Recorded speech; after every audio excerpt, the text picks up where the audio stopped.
Hi everyone, मैं अश्विन स्वागत करता हूं आप सभी का फिर से अपने यूट्यूब चैनल पे। आप स्क्रीन पे देख पा रहे हैं कि मैं आज आपको वॉइस यानी कि एक्टिव पैसिव की वर्कशीट सॉल्व करवा। पिछले सेशन में मैंने आपको वॉइस से संबंधित अपनी तरफ से कुछ बेहतरीन रूल्स पढ़ाए।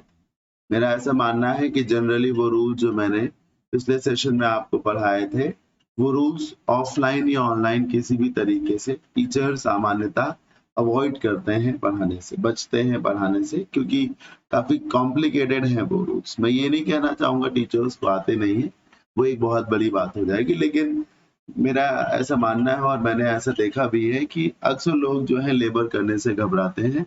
अक्सर लोग जो है स्टैंडर्ड कंटेंट को देने से घबराते हैं, क्योंकि क्या होता है कि जब आप बहुत अच्छा कंटेंट दे रहे होते हैं, स्पेशली अगर बात ऑनलाइन की जाए, तो अगर आप वहां पर यूट्यूब पर कोई लाइव सेशन चला रहे हो, बहुत अच्छा कंटेंट आप देने लगे, इतना अच्छा कंटेंट कि स्टूडेंट से ना हो रहा हो, तो क्या होता है कि देखा जाता है कि बच्चे फिर इंटरेस्ट नहीं लेते हैं और भागने लगते हैं। सपोज करिए कि ऐसे ही कोई क्लास चल रही थी और 1000 के आसपास बच्चे जो है उस क्लास को देख रहे थे। फिर उसमें स्टैंडर्ड कंटेंट आने लगा। तो स्टैंडर्ड कंटेंट के आते ही फिर उसमें जो जो लाइव चैट्स में पार्टिसिपेंट्स थे, वो 1000 से घट के एकदम से 600, 400, 500 आ गए। अब ये एक हेडेक है टीचर का, क्योंकि क्या होता है ना कि हर कोई ऑडियंस के लिए ही पढ़ा रहा होता है।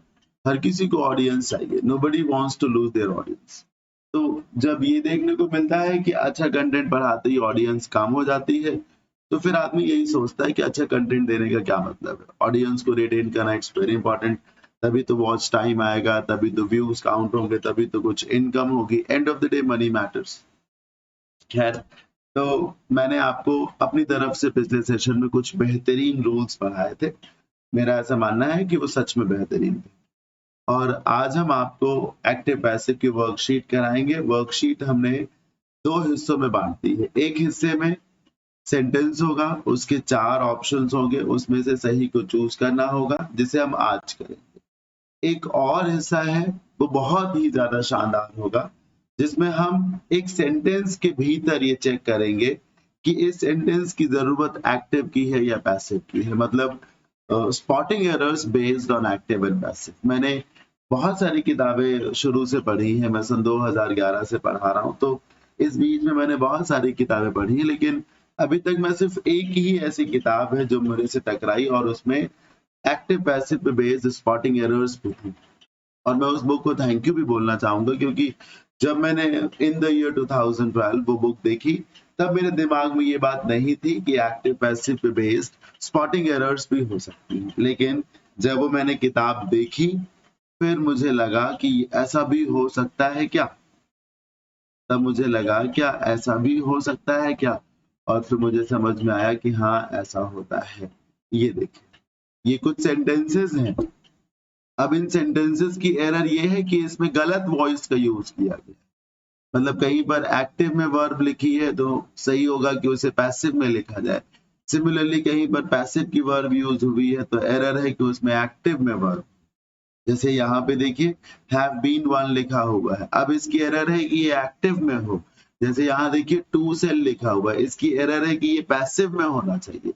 तो सेंटेंस में इस टाइप की एरर्स आती हैं। पेपर में तो आती हैं, हमेशा आती हैं, लेकिन यूजुअली लोग इन चीजों को सीरियसली नहीं लेते हैं। मैंने जब इस चीज को देखा तो पहली दफा मैं भी दंग हो गया उस बुक में।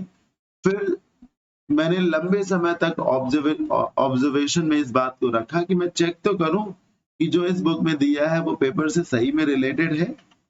तो हाँ, मुझे पता चला कि हाँ, रिलेटेड। मुझे उस बुक का नाम लेने में और उस बुक की तारीफ करने में कोई दिक्कत नहीं है। वो बुक जो है, एक बहुत ही बड़ी टीचर है नीतू मैम, उनकी किताब है, जो कि पहले पैरामाउंट के नाम से आती थी, अब वो केडी कैंपस के नाम से आती है। मेरी नजर में वनडे एग्जाम्स की तैयारी करने के लिए वो अपने आप में सबसे किफायती, सबसे सही किताब है। हाँ, मेरा ऐसा भी मानना है कि उस बुक का सिर्फ वॉल्यूम 1 पढ़ने वाला है, वॉल्यूम 2 पढ़ने का कोई खास मतलब नहीं पड़ता। इसीलिए मैं अपने स्टूडेंट्स को रिकमेंड करता हूँ कि अगर कोई बुक वो लेना ही चाहते हैं तो नीतू मैम की केडी कैंपस वॉल्यूम 1 की किताब में। चलिए सेशन को स्टार्ट करते हैं और पहले क्वेश्चन पे आते हैं। ये लिखा हुआ है हेल्प द पुअर। ये सेंटेंस वर्ब की फर्स्ट फॉर्म से शुरू हुआ है।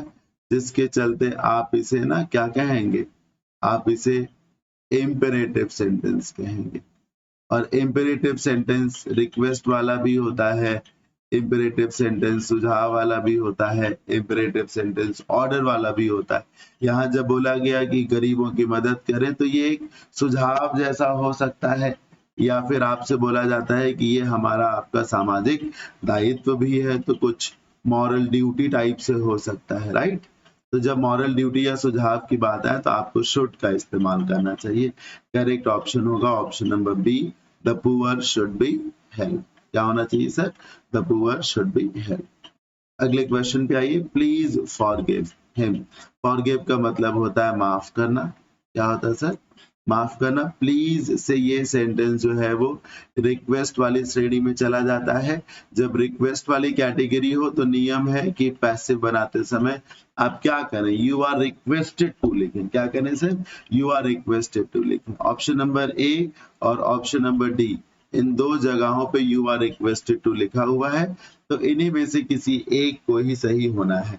ऑप्शन नंबर डी की प्रॉब्लम ये है कि यू आर रिक्वेस्टेड टू के बावजूद भी प्लीज लिखा हुआ है, जबकि जब आपने रिक्वेस्ट लिख दिया तो प्लीज की अब क्या आवश्यकता है। ये तो बिल्कुल वैसी ही बात है कि आपने रिटर्न लिखा और उसके साथ बैक भी लिख दिया। तो जब आप रिटर्न लिख चुके हैं तो फिर बैक की क्या नीड है। रिक्वेस्ट के माध्यम से आपने बात कह ही दी है, प्लीज के माध्यम से भी रिक्वेस्ट ही की जाती है, किसी एक को रखना चाहिए। Option number A correct answer होगा, है ना। इसमें रिक्वेस्टेड है पर प्लीज नहीं है। So you are requested to forgive. अब देखिए अगला sentence, can we cut this tree. इस सेंटेंस को मैंने आपको इसलिए दिया है कि जैसे ही आप कैन देखेंगे तो आपको लगेगा कि अभी जब ये पैसिव में जाएगा तो कुड हो जाएगा। ये एक बहुत बड़ा कंफ्यूजन है और बहुत बड़ी समस्या भी है तमाम स्टूडेंट्स के साथ। वो एक्टिव पैसिव में नरेशन को घुसेड़ देता है, पता है। ऐसा नहीं कि उन्हें आता नहीं, लेकिन वो मतलब क्या कहेंगे कि अटेंशन की कमी होने की वजह से, है ना, हड़बड़ाहट की वजह से क्या होता है कि वो रूल्स को इधर से उधर फॉरवर्ड कर देते हैं। मैं आपको सरल तरीके से बताना चाहूंगा, याद रखें कि जब सेड दिया हो तभी कैन को कुड करें बस। और सेड कहाँ दिया होगा, नरेशन में। तो नरेशन में ही आपको ये सारा चेंज करना है, वॉइस में ये चेंज नहीं करना। कैन को कैन ही रहने दीजिए। ये देखिए कुड गलत है, ये इसलिए गलत है क्योंकि आप इंटरोगेटिव से स्टार्ट नहीं कर रहे हैं। ये देखिए दिस का दैट कर दिया क्या, जबकि ये सारे चेंजेस भी सिर्फ नरेशन में होते हैं। ऑप्शन नंबर सी इसका सही आंसर है, कैन दिस ट्री और फिर बी लगा के कट। क्या है सर, ये जो कट है वर्ब की फर्स्ट फॉर्म है। कौन सी फॉर्म है, फर्स्ट फॉर्म है। वर्ब की फर्स्ट फॉर्म का पैसिव कैसे बनता है, बी लगा के बनता है। इंटरेस्टिंगली क्या है, कट की सारी फॉर्म सेम रहती है, कट कट और कट। तो ऑप्शन नंबर सी इसका सही आंसर हो जाएगा, can this tree be cut, ये इसका सही आंसर हो जाएगा। अगला सेंटेंस देखिए, बहुत शानदार सेंटेंस है। Which boy abused you? Which boy abused you? Which को लेके मैं आपको दो बातें बताना चाहूंगा। एक कि जब भी कभी which लिखा हो तो which के बगल में जो भी नाम लिखा हो, जैसे which person, which book, which room, which player, कुछ भी लिखा हो, याद रखें कि जहां which होगा वहां पर ये बुक, पर्सन, रूम, प्लेयर सब, मतलब अकेले which का कोई मतलब नहीं है। जैसे जब आप इसका पैसिव बनाए तो ध्यान रखें कि which और बॉय को अलग अलग बिल्कुल ना हो, which और बॉय को अलग अलग बिल्कुल ना होने दें। ऑप्शन नंबर बी को देखिए, which यहाँ है, बॉय यहाँ है, गलत है सर, कभी भी ऐसी गलती ना होने दें, राइट। दूसरी खूबी यहाँ पर ये है कि which की प्रॉपर्टी ये है कि which ऑब्जेक्ट के जैसे भी यूज हो सकता है और which सब्जेक्ट के जैसे भी यूज हो सकता है। ये वाला जो which है ये सर जी क्या है, सब्जेक्ट है। अब्यूज्ड इसकी वर्ब है, यू इसका ऑब्जेक्ट है। मीनिंग है कि कौन से लड़के ने आपको गाली दी थी सर, जिस भी लड़के ने आपको गाली दी थी वो लड़का सब्जेक्ट ही तो हुआ, और आप क्या हुए, आप हुए सर ऑब्जेक्ट। जब वो लड़का सब्जेक्ट है और आप ऑब्जेक्ट हैं तो सब्जेक्ट के साथ क्या होता है आप बताइए। अगर सब्जेक्ट ही हो तो पैसिव में प्रायः बाय हिम होता है कि नहीं होता, होता है ना। भले बाई ना लगे लेकिन ये तो नियम है ना कि इसके पहले प्रेपोजिशन आएगा ना सर, जनरली वो प्रेपोजिशन बाई ही होता है, इसीलिए बाय हिम बोला जाता है। तो जब आप विच बॉय को पैसिव में लेके जाएंगे तो ये बाय विच बॉय होगा। क्या होगा सर? Bye which boy. ये देखिए यहाँ भी बाय विच बॉय है, यहाँ भी बाय विच बॉय है। अब ए और सी में से कुछ करेक्ट होगा। यहाँ पर आगे क्या लिखा हुआ है? You were. यहाँ पे आगे क्या लिखा हुआ? Were you. नियम के मुताबिक जब आप इंटरोगेटिव सेंटेंस में हो तो पहले ऑक्सिलरी वर्ब लिखते हैं, फिर आगे की चीजें लिखते हैं। तो यू वर बोलने में अच्छा लग सकता है पर ये करेक्ट नहीं होगा। वर यू भले बोलने में अच्छा ना लगे पर यही करेक्ट है। Which boy were you abused, ना कि which boy, sorry, by which boy were you abused, ना कि by which boy you were abused. ये नहीं होगा, वर यू अब्यूज्ड होगा। तो कौन सा ऑप्शन सही है? ऑप्शन नंबर सी सही। कहीं पे भी कुछ भी कंफ्यूजन हो तो आप मुझे जरूर बताएं। हाँ जरूर बताएं सर, अपना मैसेज जरूर ड्रॉप करें। देखिए मेरा टेलीग्राम चैनल है अश्विन क्लासेस के नाम से, ज्वाइन कर लीजिए इसको। इसी में ही एक डिस्कशन का ग्रुप है अश्विन क्लासेस डिस्कशन के नाम से। आप चैनल पे जाएंगे तो वहीं पे ऑप्शन दिखेगा, एक मैसेज टाइप का ऑप्शन दिखेगा, जैसे मैसेज का एक सिंबल होता है, तो वहां पे आप हिट करेंगे तो डिस्कशन वाले पेज पे जाएंगे, उसको ज्वाइन कर लीजिए। सो उस ग्रुप की खूबी ये है कि उसमें तमाम सिलेक्टेड स्टूडेंट्स भी हैं। हाँ वो आपके क्वेश्चंस का तो आंसर करते हैं, आपको तुरंत मॉरल सपोर्ट भी देते हैं। तुरंत मैंने उनसे रिक्वेस्ट कर रखी है कि जैसे ही कोई स्टूडेंट इंटरेस्ट लेता है आगे बढ़ने में तो आप उससे ज्यादा इंटरेस्ट ले, उसको आगे बढ़ा दीजिए। क्योंकि अब आप आगे बढ़ गए हैं तो अब आपका ये दायित्व होना चाहिए कि आप अपने माध्यम से दूसरों को भी आगे बढ़ाएं। तो जरूर आप इस डिस्कशन ग्रुप को ज्वाइन कर लें। So by which boy were you abused? अगले क्वेश्चन पे आ जाइए। The storm has destroyed 12 houses. तूफान ने 12 घरों को तबाह कर दिया है। हैज डिस्ट्रॉयड वर्ब है, 12 हाउसेस ऑब्जेक्ट है। स्टॉर्म क्या है सर? सब्जेक्ट। जब आप पैसिव बनाएंगे 12 हाउसेस से शुरू करेंगे, हैज के प्लेस पे क्या लगाएंगे? हैव लगाएंगे, क्योंकि हाउसेस प्लूरल है। यहाँ देखिए हैड कर दिया गया, ये दिया गया है आपको लॉलीपॉप, ये हैज हैव को बदल के हैड कर दीजिए। ऐसा होता है but in narration, not in active passive. तो ए ऑप्शन गलत है। अब इस पे देखिए 12 houses have been destroyed by the storm, यही ऑप्शन सही है। ऑप्शन नंबर बी सही आंसर, राइट। वर क्यों होगा? यहाँ पे लिखा है 12 हाउसेस हैव बीन डिस्ट्रॉयड, पर ये मेंशन नहीं किया गया कि ये जो 12 घर गिर गए हैं, डैमेज हो गया है इनको, वो किस वजह से हुआ। जब आप ऑप्शन नंबर बी में बता रहे हैं बाय द स्टॉर्म, तो ये स्पेसिफाई हो रहा है ना कि तूफान ने इन 12 घरों को नुकसान पहुंचाया है। अगर आप स्पेसिफाई नहीं करेंगे तो तमाम रीजंस एसोसिएट किए जा सकते हैं, व्हिच इज नॉट गुड। आगे बढ़ते हैं। He is a man to admire, such a very beautiful sentence, बहुत शानदार सेंटेंस है। अब ध्यान से देखिए सर, इतना पढ़िए। ही इज अ मैन, इसका कोई पैसिव नहीं। हाँ क्योंकि ही मैन है, मैन ही है। यस, जैसे मैं अगर बोलता हूं आई एम अ टीचर, तो इसका कोई पैसिव थोड़ा ना है, मैं ही टीचर हूँ, टीचर ही मैं हूँ। हाँ ये सब्जेक्ट का कॉम्प्लीमेंट है, ऑब्जेक्ट नहीं है सर, तो इसका कोई पैसिव नहीं है। हाँ लेकिन अब दिया गया पैसिव में, इसका मतलब बनेगा, तो बनेगा किसका? टू एडमायर का पैसिव बनेगा। टू एडमायर का क्या हो जाएगा? B1 का पैसिव B और V3 से बनता है, टू बी एडमायर्ड कर दीजिए बस। बाकी ही इज अ मैन वैसे लिखिए, ही इज अ मैन वैसे लिखिए, टू बी एडमायर्ड कर दीजिए, ऑप्शन नंबर राइट, ये सही है। He is a man to be admired. बहुत शानदार सेंटेंस है, बहुत। इसके साइज पे ना जाइए, छोटा पैकेट बड़ा धमाका। ये ना एक तरीके से जब पहली बार आप इस सेंटेंस से टकराते हैं, जब भी कभी, तो आप बिल्कुल बहुत चक्के से हो सकते हैं, हो सकते नहीं सर, हो जाएंगे, 100% हो जाएंगे। जब कभी आपने पहली दफा इसको सीखा तब आप बहुत चक्के होते हैं। आपको अगर नहीं आता है इसके बारे में कुछ भी, तो अभी आप बहुत चक्के हो। ये इस सेंटेंस की खूबी है। पहली बात, आई नो हिम, ये एक प्रेजेंट इंडेफिनिट का सेंटेंस है। प्रेजेंट इंडेफिनिट के पैसिव की वर्ब होती है क्या? इज, एम, आर और थर्ड फॉर्म। तो जब आप पैसिव बनाएंगे तो ही इज नोन करेंगे।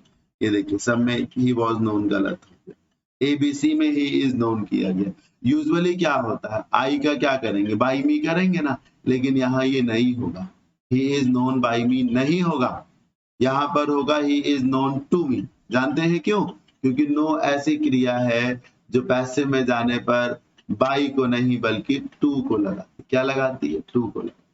हमें लंबे समय तक ऐसा ही लगता है कि पैसिव में रजिस्ट्री करा रखी है बाई ने। पैसिव का मतलब कि आप ऑब्जेक्ट लिखेंगे, वर्ब लिखेंगे, फिर बाई लगा के सब्जेक्ट लिखेंगे। हाँ, ऐसा माना भी तो जाता है, क्योंकि आप जितने सेंटेंसेस देखते हैं वहां पर आपको बाई ही लगा मिलता है। पीछे भी अभी बाई द स्टॉर्म हुआ था कि नहीं हुआ था?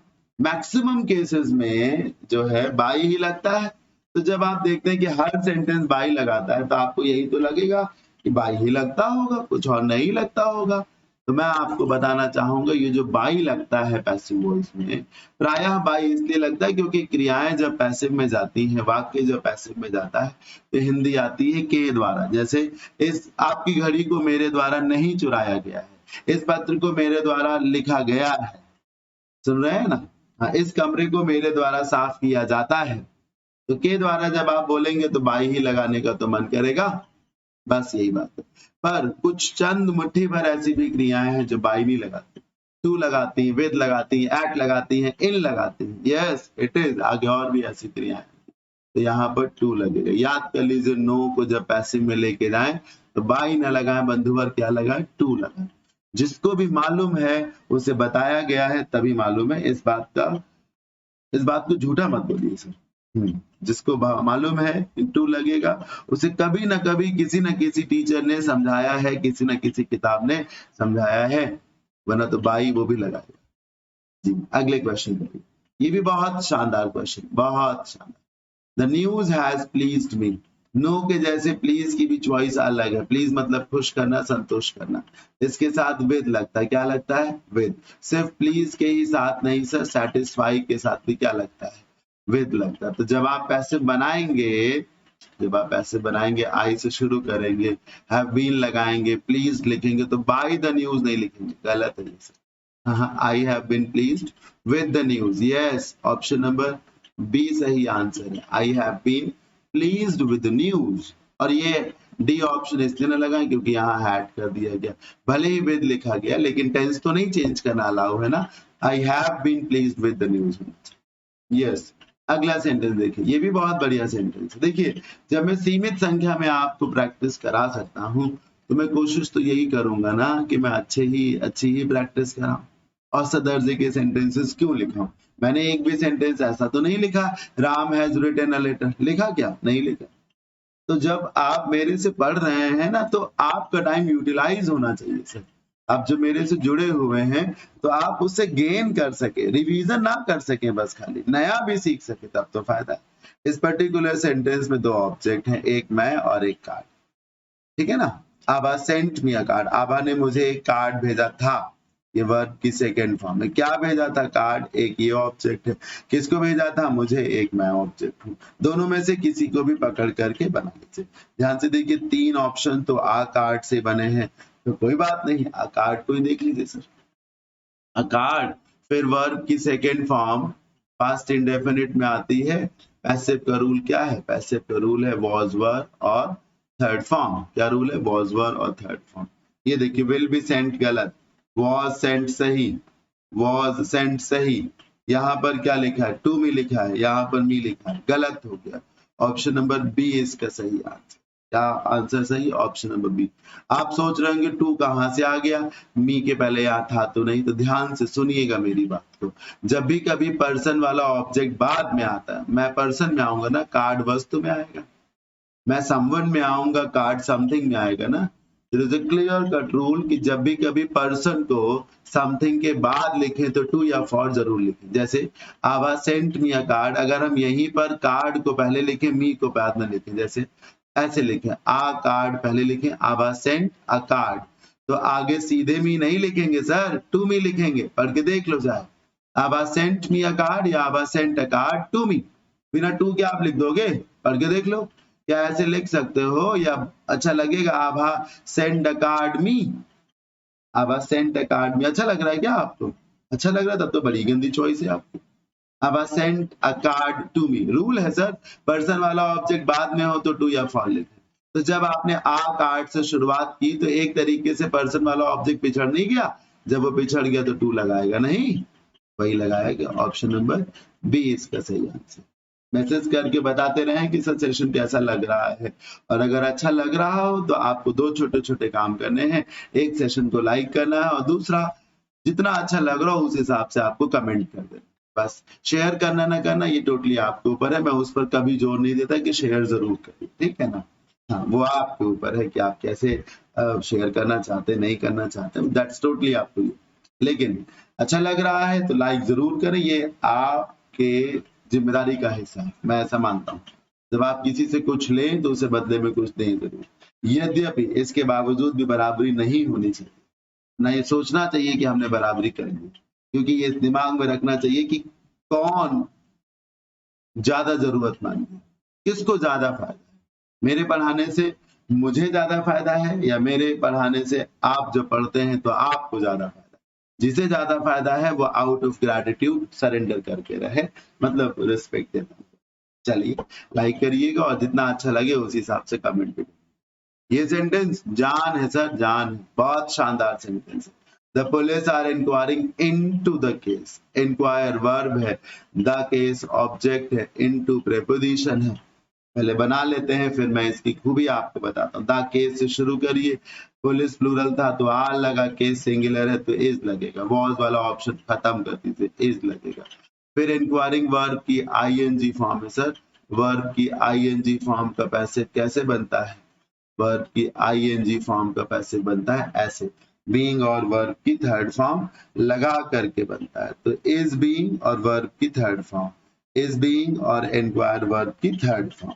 आपको और पूरी दुनिया को लग सकता है कि ऑप्शन बी इसका सही आंसर है, क्योंकि मेजॉरिटी में स्टूडेंट्स ये सोचते हैं कि सब्जेक्ट को बाई के साथ लिखना बहुत जरूरी है। उस आधार पर ऑप्शन नंबर बी सही आंसर हुआ, लेकिन गलत। ऑप्शन नंबर सी सही आंसर। क्या सही आंसर है? सी। कान खोल के सुन लीजिए और दिमाग में अच्छे से फिट कर लीजिए कि जब भी कभी वर्ब के बाद प्रेपोजिशन दिया हुआ हो, जैसे यहाँ दिया, या एडवर्ब दिया हो, क्या दिया हो? एडवर्ब दिया हो या प्रेपोजिशन दिया हो, वर्ब के बाद एडवर्ब हो या वर्ब के बाद प्रेपोजिशन हो, तो पैसिव वॉइस में उनके साथ कोई कॉम्प्रोमाइज ना करें, ना उन्हें हटाएं ना उनकी पोजीशन को बदलें। ना इंटू जाएगा ना इंटू की जगह बदलेगी, वो वर्ब इंक्वायर के बाद है वही रहेगा और जरूर रहेगा। तो the case is being inquired into जरूर रहेगा। रही बात बाय द पुलिस की, तो इनटू के बाद आना चाहता है तो मोस्ट वेलकम आए, नहीं आना चाहता तो ऐसे तैसे जाए, लेकिन ये प्रेपोजिशन जरूर रहेगा। सब्जेक्ट का लिखना बिल्कुल भी महत्वपूर्ण नहीं होता पैसिव वॉइस में, और फिर पुलिस तो एक कॉमन सब्जेक्ट है। कॉमन सी बात है कि जब किसी केस की जांच पड़ताल होगी तो पुलिस ही तो करेगी, किसी चोर को पकड़ेगी तो पुलिस ही तो पकड़ेगी, तो जरूरी नहीं है कि मेंशन किया जाए बाय द पुलिस, ऐसे भी बात बन सकती है। खैर, the case is being inquired into, इस केस की जांच की जा रही है। इस बात को ध्यान रखें कि वर्ब के बाद आए हुए एडवर्ब को या प्रेपोजिशन को जाने नहीं देंगे आप। ठीक, आगे बढ़ते हैं, अगले क्वेश्चन पे आते हैं। बहुत शानदार है ये क्वेश्चन भी। इस क्वेश्चन की खूबी ये है कि ये जो इंटरेस्ट वर्ब आप यूज कर रहे हैं, पैसिव में जाने पर इसको क्या पसंद आएगा? इन पसंद आएगा। आपको क्या लगेगा? बाई लगेगा। पीछे मैं बता चुका हूँ सर आपको, पीछे बता चुका हूँ मैं आपको, प्लीज के साथ वेद लगता है, आपका मन कर सकता है कि बाई लगे, इंटरेस्ट के साथ इन लगता है, आपका मन कर सकता है कि बाई लगे, पर नहीं लगेगा सर। आपके मन से क्या होता है या मेरे मन से क्या होता है? जो सही है वही सही है, ठीक है ना? ये देखिए, I am interested by this book, गलत। I am interested by that book, ये देखो ये भी गलत। दिस दैट में आप खेल रहे हैं। आई am interested in this book सही हो गया। वॉज तो होना ही नहीं सर, वॉज तो होना ही नहीं है सर। आप अगर समझदार ना हुए तो सी को तो नहीं चुनेंगे, बाकी सबको चुन लेंगे। कोई सोचेगा बाई लगाना जरूरी है, बाई लगाओ। कोई सोचेगा बाई के साथ साथ दैट लगाना भी जरूरी है, वो लगाओ। कोई सोचेगा कि टेंस बदलो यार, प्रेजेंट में है पास्ट में करो, वॉज लगाओ।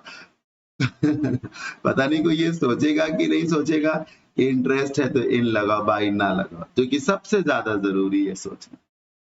अगला क्वेश्चन देखिए, बताइए सर, 4 ऑप्शंस हैं, बताइए क्या?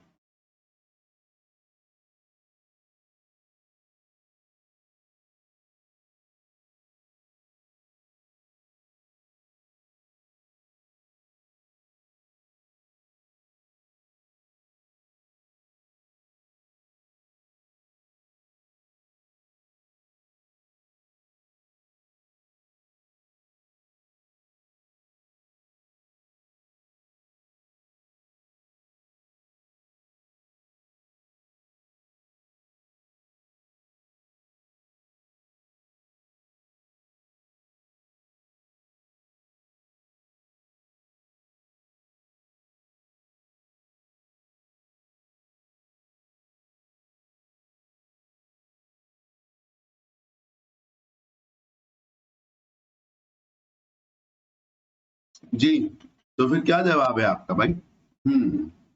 ठीक है, अच्छी बात है कि आप सब सही आंसर कर रहे हैं। अभी जो मैंने बताया आपको कि सैटिस्फाई के केस में आपको विद लगाना चाहिए ना, अच्छी बात है, बिल्कुल सही बात है। सैटिस्फाई वर्ब जब पैसिव में जाएगी तो बिल्कुल विद लगाएगी, और सैटिस्फाई चूंकि वर्ब में लगा एस है, इसीलिए पैसिव का रूल होगा क्या, इज एम आर और थर्ड फॉर्म। तो क्या बना, आई एम सेटिस्फाइड बाई गलत, फ्रॉम गलत, बाई गलत, विद सही। ऑप्शन नंबर ए सही answer. The pilot landed the plane safely, landed verb का सेकेंड फॉर्म है, द प्लेन ऑब्जेक्ट है, सेफली एडवर्ब। इस पर्टिकुलर सेंटेंस के माध्यम से मैं आपको सिखाना चाहता हूं कि शब्दों की पोजीशन के साथ क्या करना है आपको। जब आप इसका पैसिव बनाएंगे तो द प्लेन इधर आ जाएगा ना, द प्लेन इधर हो गया, वॉज लैंडेड हो गया, वॉज लैंडेड हो गया क्योंकि वर्ब की second form past indefinite passive was were और थर्ड फॉर्म। हाँ, यहाँ भी देखिए लिखा द प्लेन वॉज लैंडेड, यहाँ भी लिखा द प्लेन वॉज लैंडेड, लेकिन यहाँ सेफली बीच में आ गया ना सर, यहाँ सेफली बीच में आ गया सर। अब आप सोचो, अगर सेफली को लैंडेड वर्ब के पहले आना था, ये देखिए लैंडेड वर्ब के पहले है, तो एक्टिव में वो यहाँ पे ना होता, ऐसे होता sir, the pilot safely landed the plane. हाँ, अगर उसे वर्ब के पहले बैठने का शौक होता तो वो पहले आता है एक्टिव में ही। जब एक्टिव में पहले नहीं आया तो हम क्यों ये उपकार करेंगे, हम नहीं ऐसा करेंगे, हम नहीं रिस्क लेंगे किसी प्रकार, ये तो खैर होना ही नहीं है। तो बाद में रखिए सर, बाद में रखिए सर, ठीक। अब यहाँ पर भी बाद में है, लेकिन यहाँ पर बाय द पायलट के बाद में, इतना भी बाद में ना रखिए, वर्ब के बाद में कर दीजिए बस। एडवर्ब है सर, पूरे सेंटेंस के बाद में नहीं जाता, क्रिया के पहले या क्रिया के बाद रहता है। The plane was landed safely by the pilot. Option number B. और एक चीज ये भी तो सोचिए सर, आपको नहीं लगता है कि द पायलट यानी कि जो पायलट है, इसे कॉमन सब्जेक्ट माना जा सकता है?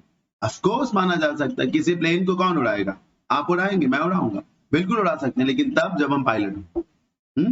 तो नेचुरली प्लेन को कौन उड़ाएगा, पायलट उड़ाएगा। तो बोलने की क्या जरूरत है कि प्लेन को सेफली लैंड किया गया पायलट के द्वारा, सीधे बोलिए ना कि प्लेन को सेफली लैंड किया गया। तो पायलट की भूमिका बड़ी ही हल्की है सर, जो जितना हल्का हो उसे उतना ही बाद में फेंकिए सर। जब हम सेंटेंस को ड्रॉ करते हैं, सबसे इंपॉर्टेंट, फिर उससे इंपॉर्टेंट, फिर उससे कम इंपॉर्टेंट, फिर उससे कम इंपॉर्टेंट, ऐसा ऐसा करते हैं जो सबसे कबाड़ होता है सबसे आखिर में रखते हैं। यही तो तरीका है ना, तो सबसे आखिर में द पायलट को फेंकिए ना, सेफली को नहीं। ऑप्शन नंबर बी इसका सही answer. People say that he is a spy, दिमाग खर्च करिए, ही इज अ स्पाई का कोई पैसिव है नहीं, वही जासूस है, जासूस ही वही है, कॉम्प्लीमेंट है सर, स्पाई सब्जेक्ट का नहीं बनेगा। पीपल से का बनेगा, पीपल से हो गया, या लिखा हो कहीं पर दे से लिखा हो, तो इनका पैसिव क्या होता है, इनका पैसिव होता है सर, इनका पैसिव होता है क्या, इट इज सेड, ये होता है, ऐसा कहा जाता है, ये होता है, लोग कहते हैं, मतलब ऐसा कहा जाता है। तो बस इट इज सेट कर दीजिए, दैट लगा दीजिए, ही इज अ स्पाई जैसे था वैसे लगा दीजिए, बस और कुछ नहीं करना आपको, और कुछ नहीं। It is set, he is a spy. Option number A सही answer. The lawyer asked the accused to confess his guilt. इस पर्टिकुलर सेंटेंस की खूबी है, यहाँ पर दो क्रियाएं हैं, एक क्रिया है आस्क और दूसरी क्रिया है क्या, कन्फेस।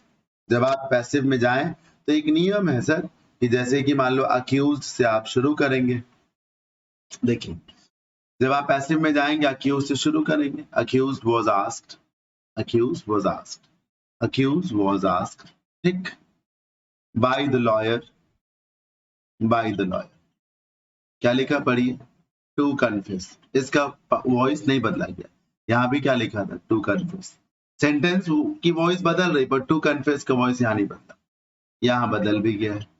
लोगों को लगता है कि जब कोई सेंटेंस पैसिव में जाता है तो उसमें जो भी दो तीन चार क्रियाएं होंगी सब के सब पैसिव में चली भी जाती हैं, लेकिन ये कोई शर्त नहीं है कि जाएंगी, यहाँ नहीं जाएगी, यहाँ नहीं जाएगी, यहाँ पर ये वाला ऑप्शन गलत है, ये वाला ऑप्शन होगा ए। क्यों नहीं जाएगी, क्योंकि एक नियम है, वो नियम ये कहता है कि वर्ब से पहले अगर सब्जेक्ट हो तो वर्ब को एक्टिव में रखते हैं सर, और वर्ब से पहले अगर ऑब्जेक्ट हो तो वर्ब को पैसिव में रखते हैं। पूछो कन्फेस से, कन्फेस से पूछो, कन्फेस से पूछो कि जो उसका गिल्ट है वो उसका ऑब्जेक्ट है, बताएगी वो, और अक्यूज्ड उसका सब्जेक्ट है। पूछो ना सर, आप जानते नहीं क्या? आप जानते होंगे जब वर्ब के बाद सब्जेक्ट हो, सॉरी, जब वर्ब के बाद ऑब्जेक्ट हो और वर्ब के पहले सब्जेक्ट हो तो वर्ब एक्टिव में ही तो होती।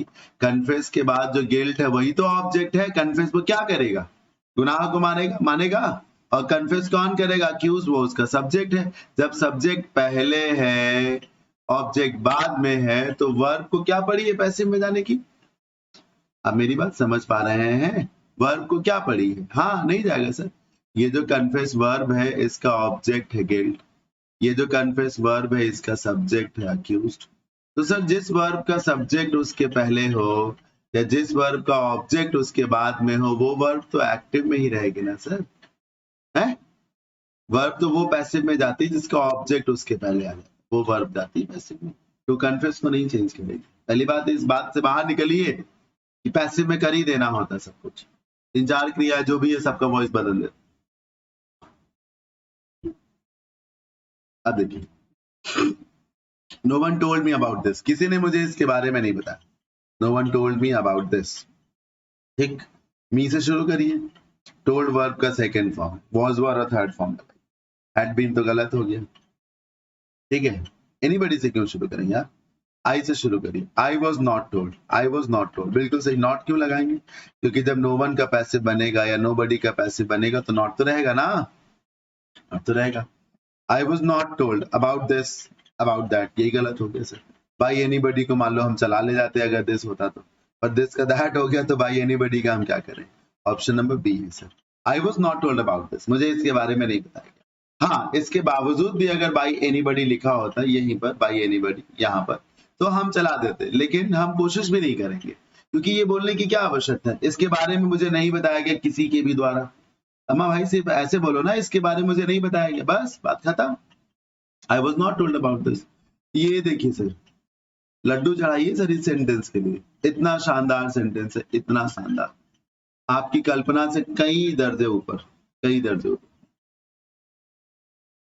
आप सोचो, हु नोज यू लिखा है, आप सबने रट रखा है कि हु का पैसिव कैसे बनेगा? बाय होम से बनेगा। बताओ एकेडमिक में रटाया गया कि नहीं रटाया गया हु का पैसिव बाय होम से? ये आपको तरीका तक नहीं बताया गया कि हु का पैसिव बाय होम से काहे बनता है। मैं बताता हूँ आपको सर, हु होता है सब्जेक्ट, हु क्या होता है? सब्जेक्ट। जब सब्जेक्ट को पैसिव में ले जाते हैं तो उसकी शक्ल हो जाती है ऑब्जेक्ट वाली, कैसे? ही लिखा हो, पैसिव में जाएगा तो बाय हिम होगा कि नहीं होगा, है? वही बात है, जिस प्रकार हु सब्जेक्ट है ही सब्जेक्ट है, जिस प्रकार हुम ऑब्जेक्ट है उसी प्रकार हिम ऑब्जेक्ट, बस वही बाय हुम के बनने का यही होता है सर। हु का पैसिव बाय हुम से इसीलिए बनता है। लेकिन यहाँ पर इसके साथ साथ एक काम और करना है, ये जो बाई लगता है पैसिव में, अभी पीछे मैं बता रहा था, ये जो बाई लगता है प्रेपोजिशन पैसिव में अक्सर वो एक वर्ब विशेष पे निर्भर करता है, वो वर्ब लेकर के आती है। अगर वर्ब को बाई पसंद है तब तो ठीक है, वरना अगर वर्ब को कुछ और पसंद है तो बाई नहीं आएगा सर, जो पसंद है वो आएगा। नो एक ऐसी वर्ब है, नो एक ऐसी वर्ब है जिसको टू पसंद है। क्या पसंद है सर? टू। तो जब आप पैसिव बनाएंगे तो बाई हुम नहीं लिखेंगे सर, टू हुम लिखेंगे भाई। हाँ, याद रखिए सर, बाय हुम नहीं लिख सकते, क्या लिखेंगे? टू हुम लिखेंगे। यस, बाकी कुछ नहीं, by whom you are known, are you known, वो सब नहीं। By whom are you known नहीं, यू आर तो खैर होगा ही नहीं क्योंकि ऑक्सिलरी वर्ब पहले आनी चाहिए, फिर यू आना चाहिए, ये भी नहीं होगा। बाय बहुत बढ़िया लग रहा है ये जो आप देख रहे हैं ये वाला ऑप्शन नंबर बहुत बढ़िया लग रहा है ना, bye whom are you known, पर होगा नहीं। To whom are you known होगा, ऑप्शन नंबर सी होगा। क्या होगा सर? ऑप्शन नंबर सी होगा, to whom are you known. याद रखिएगा sir, to whom are you known, option number C. You can rely upon my words, याद रखिए जब आप इसका पैसिव बनाए तो रिलाई के बगल में अपॉन जरूर रहे। अभी थोड़ी देर पहले मैंने बताया था कि इंक्वायर के साथ इनटू रहेगा, इनटू प्रेपोजिशन था, अपॉन एक एडवर्ब है, तो जहां रिलाई वहां अपॉन रहेगा, बाकी सब कुछ बाद में आएगा। कैन को कोड करेंगे नहीं तो छोड़ दीजिए। My words can be relied upon, लो मिल गया। हाँ, ये पढ़ना चाहते हैं? My words can be relied by you लिखा है, बाय यू लिखा है लेकिन ऑन नहीं लिखा, अपॉन नहीं लिखा सर। लिखा होता हम इसको चूज कर लेते, नहीं लिखा तो कर लिख के चूज कर, ठीक। यू हो चाहे ऐसे तैसे जाए, लेकिन अपॉन जरूर होना चाहिए। माई words can be relied upon. अब देखिए, the people elected him mayor, the people elected him mayor, लोगों ने उसको मेयर चुना। इस सेंटेंस की खूबी जानते क्या है सर? क्या खूबी हो सकती है सोचिए। The people elected him mayor, इस सेंटेंस की क्या खूबी हो सकती है? इस सेंटेंस की खूबी ये है कि आपको लगता है कि इसमें दो ऑब्जेक्ट है, पर इसमें एक ही ऑब्जेक्ट है। हिम ही मेयर है सर, मेयर ही है। और फिलहाल मेयर क्या है? मात्र एक पोस्ट। क्या है? पोस्ट को पकड़ के सेंटेंस नहीं बनाते सर।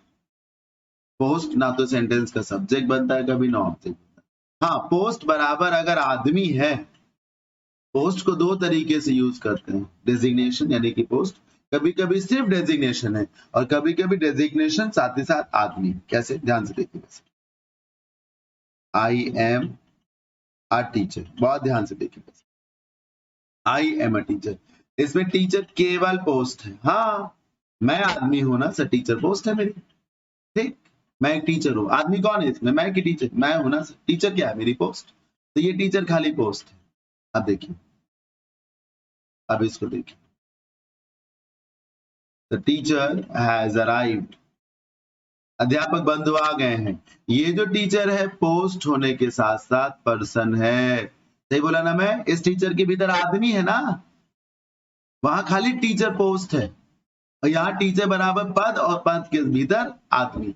तो जब पद के भीतर आदमी भी हो तब तो वो सब्जेक्ट ऑब्जेक्ट है, लेकिन जब खाली पद है आदमी नहीं है तो फिर सर उसको पकड़ के कोई सब्जेक्ट या कोई ऑब्जेक्ट ना माने। सुन रहे मेरी बात को? इस तरीके से याद रखिए सर। जैसे कहा जाए mister Modi is the prime minister of India, तो यहाँ पर the prime minister of India केवल पोस्ट है, मिस्टर मोदी पर्सन। और कहा जाए the prime minister of India is in Lucknow, तो ये जो the prime minister of India है इसका मतलब post along with person, post come person, ये बात है। तो हिम से बनाइएगा सर, ही वॉज इलेक्टेड, ये वर्ब का सेकेंड फॉर्म है ना सर, वॉज इलेक्टेड करिए। He was elected mayor by the people, लिखना नहीं लिखना वो आपके ऊपर, लोग ही चुनेंगे, भेड़ बकरियां नहीं चुनेंगे, तो चाहे ना लिखो, ही वॉज इलेक्टेड मेयर चल जाए। अब अगला सेंटेंस देखिए। वैसे मेरा एक और सेशन है, पिछला ही सेशन वॉइस का देखिएगा, मैं ऐसे सेंटेंसेस करा चुका हूं वहां, फिर भी करा देता हूँ। I remember my father taking me to the zoo, मुझे याद है कि मेरे पिताजी मुझे चिड़ियाघर दिखाने ले जाते थे। तो इसका जब आप पैसे बनाएंगे तो आई रिमेम्बर का तो कुछ नहीं करेंगे, टेकिंग का पैसे बनाएंगे और वो हो जाएगा बीइंग टेकन। ठीक, टू द जू लिखेंगे, टू द जू, और कौन लेके जाता था? मेरे पिताजी, by my father. Option number C हो जाएगा। अगर आपको मेरा डिस्क्रिप्शन यहाँ पे कम अच्छा लगा हो तो इस वीडियो के नीचे डिस्क्रिप्शन में पिछली जो वॉइस की मेरी क्लास है उसका लिंक होगा, ठीक है ना, वहां पर आप जरूर देख लीजिएगा। मैंने बहुत डिटेल में ऐसे तमाम सेंटेंसेस कराए। It's time to take coffee, अब इट्स टाइम का तो पैसिव नहीं बनने वाला, इट्स टाइम का तो पैसिव नहीं बनेगा, ऐसे ही रहेगा। टू टेक का पैसिव बनाइए, लेकिन टेक वर्ब का ऑब्जेक्ट है कॉफी, कॉफी ही तो पियेंगे आप। और नियम है कि जब कोई वर्ब पैसिव में जा रही है तो उसका ऑब्जेक्ट उसके बाद में नहीं सर, उसका ऑब्जेक्ट उसके पहले होना चाहिए। तो जब आप टू टेक का पैसिव बनाएंगे तो कॉफी को टेक के पहले लिखेंगे सर। हाँ, ये नहीं कि टू बी टेकन और कॉफी कर दी, नहीं, कॉफी को यहाँ रखिए सर, यहाँ। ये देखिए, टू बी टेकन आपने लिखा, उसके पहले आपने कॉफी लिखा, तो ऑप्शन नंबर बी सही आंसर है। It is time for coffee to be taken. I am going to bring him in, याद रखिए सर, गो और कम का कभी पैसिव नहीं बनता, गो और कम का कभी पैसिव नहीं, कभी नहीं बनता, ना बनता है ना आपसे कहा। तो जब आप इसका पैसिव बनाए तो ही से जरूर शुरू करें, लेकिन बीइंग गॉन ना लिखें यहाँ पर, उसको ना छेड़े सर, ऑक्सिलरी वर्ब बदल ले, एम गोइंग था इज गोइंग करना। टू ब्रिंग का पैसिव बनाइए, टू ब्रिंग को करिए टू बी ब्रॉट, ये नहीं किया गलत, he is going to be brought here by me, option number C होंगे, he is going to be brought here by me. ये देखिए, दे से लिखा हुआ, दे से का मैंने अभी क्या बताया था? It is said, it is said. आप बताओ sir, the earth is round का कोई पैसिव है क्या? अर्थ अलग है, राउंड अलग है, राउंड अर्थ की प्रॉपर्टी ही तो है, द अर्थ इज राउंड का कोई पैसिव नहीं है ना सर। दे से का बना दीजिए, it is said that the earth is round, बस ऑप्शन नंबर सी हो गया, it is said that the earth is round. अगला sentence, I don't like people telling me what to do, same sentence मैं करा चुका हूं आपको पिछले सेशन। ठीक, इसका पैसे बनेगा आई डोंट लाइक, ऐसे लिखेंगे। फिर टेलिंग का पैसे बनाएंगे, बीइंग टोल्ड हो जाएगा, आई don't like being told, I don't like being told. और फिर ये जो व्हाट टू डू है, व्हाट टू डू लिखिए। रही बात पीपल की, लिखना हो तो अब यहाँ पर लिख दीजिए बाय पीपल, वरना कोई बात नहीं, ऐसे चलिए। I don't like being told what to do, option number A इसका सही answer. We make butter from milk, इसका ऑब्जेक्ट क्या है, बटर है, बिल्कुल, मिल्क थोड़ी ना है कुछ इसमें। हम बनाते हैं, क्या बनाते हैं, बटर बनाते हैं। तो आप पैसे बनाए, butter is made by milk, नहीं सर यहाँ क्या लिखा है, फ्रॉम मिल्क लिखा ना, तो फ्रॉम मिल्क रखिए, उसको क्यों छेड़ेंगे सर, लिखा होता ऑफ मिल्क हम तो लिख देते, फ्रॉम मिल्क लिखा है ना तो हम क्यों छेड़ेंगे दी।